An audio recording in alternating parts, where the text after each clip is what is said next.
নাগরিক ঐক্যের সভাপতি মাহমুদুর রহমান মান্না বলেছেন, পেটে ক্ষুধা থাকলে সংস্কারের কথা কারো ভালো লাগে না, তাই অন্তর্বর্তী সরকারকে আগে ক্ষুধা নিরসনের কাজ করা উচিত।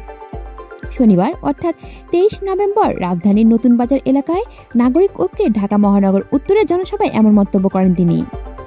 মান্না বলেন, সবার মুখে আজ দেশ বদলের আকাঙ্ক্ষা, মানুষ সংস্কারও চায়, ভোটও চায়, তবে পেটে ক্ষুধা থাকলে সংস্কারের কথা কারো ভালো লাগে না, তাই সরকারের উচিত আগে ক্ষুধা নিরসনের কাজ করা।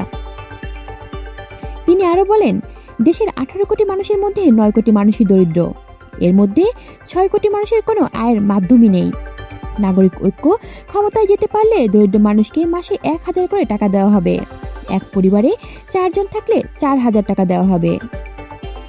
মাহমুদুর রহমান মান্না অভিযোগ করেন, সরকারের কেউ রাজনৈতিক দলগুলোর সঙ্গে কথা বলতে চান না, কিন্তু সরকার যত কথা বলবে ততই কাজ ভালো হবে।